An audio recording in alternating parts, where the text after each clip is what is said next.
This is Gun Fu, invented way back in the 80s in Hong Kong by a man named John Woo. At that time, gunfights looked like this. Someone shoots, and someone falls. But John Woo does this. Let's see how this filmmaker changed the action genre and inspired other filmmakers from all over the world. We'll be examining 4 of John Woo's movies: A Better Tomorrow Part 1 and 2, The Killer, and Hard Boiled, as these films are considered as the pioneers of the gun fu genre. John Woo combines the characteristics of Hong Kong martial art films and Western action films. Woo's career started by making wuxia and kung fu films before switching to the heroic bloodshed genre. His transition from martial arts to the bloodshed genre is the reason gun fu was born. Let me explain. In martial art films, they show the action and reaction in the same shot. Action, reaction.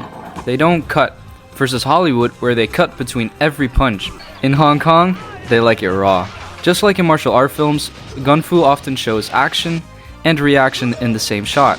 It increases the feeling of realism. The audience sees everything. It's like they're right there in the middle of the fight. And just as you can feel this, you can also feel this. This also has to do with the way they use the camera. In contrast to the dynamic and chaotic camera movements often seen in modern action films, John Woo often opts for a more static and controlled approach. The camera often stays focused on the action and moves less. There is hardly any mention of a shaky handheld camera, so you can actually see what's happening. Cool, right? A Steadicam or a dolly is often used to capture the action. The camera movements are smooth and elegant without compromising the clarity of the scene. This dynamic camera work is often supported by long takes where the camera continues to roll in a single shot for a long period of time. A good example of this can be found in Hard Boiled, in which we follow our characters blazing guns for 3 minutes straight. We, as a viewer, don't only watch, but we participate. We can't see who's behind the corner, and as they find out, we find out. Although they like realism in Hong Kong, they also like to exaggerate. In Gun Fu, targets don't just fall to the ground, they fucking fly away. They fly through windows, against the wall. Well, yeah, that's kinda it. When the characters in a John Woo movie start shooting, the entire room flies into pieces. Bullets literally seem to explode on impact, which further enhances the chaos of the scene. People fly away and blood spurts from their bodies. Most of the time, it's shown in slow motion, so you can look at it for just a bit longer. Another striking aspect of these films is the fact that the fights often take place in small spaces. An apartment, a hospital, a restaurant, or even a church. And if it's a long distance, the character hesitates. The reason for this choice can be traced back to Woo's previous films, where swords often served as weapons. They had to get close to fight each other. Even in his gun fu films, the guns are sometimes depicted as a sword. They are extended like a sword, and before they aim, they swing the gun around like it's a sword. Or they just use a sword. Like in a sword fight seen in wuxia films, they like to show the weapon first before they use it. After all, it's an extension of the body and is equally important as the actor himself. For that reason, it's not just point and shoot, but rather swing and shoot.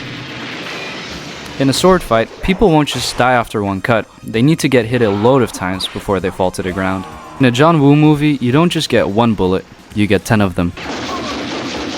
Notice how he first shoots at the legs, and then at the throat. Even the character knows it.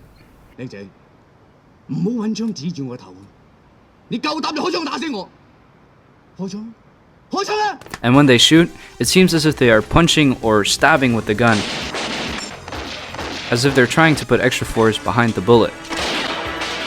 But the main aspect that defines gun fu and differentiates it from conventional gunfights is the ability to show off.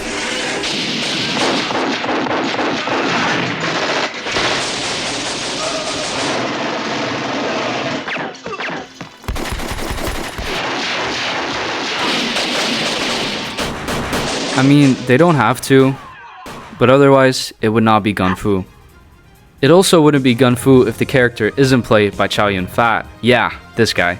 He's literally been in every Hong Kong action flick since the 1980s. The gun fu style has been adopted by countless filmmakers. Over the years, several films have been released that follow John Woo's patterns. Desperado, has some striking resemblances with John Woo's The Killer. Even Tarantino admitted being influenced by John Woo's style and action. Well, John Woo was a big, a major, hero to me at the time. I was just so influenced by Hong Kong cinema.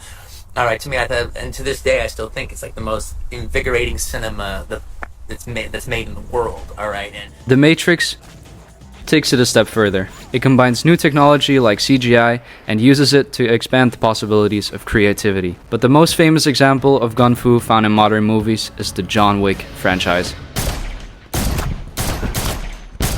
But unlike John Woo movies, John Wick doesn't only shoot the enemy, but he also fights them hand to hand, which now literally combines kung fu and gunplay. You can also find this in other movies like Kick-Ass, the Kingsman franchise, and many more. In the movie Equilibrium, a new style of gun fu got invented called gun kata.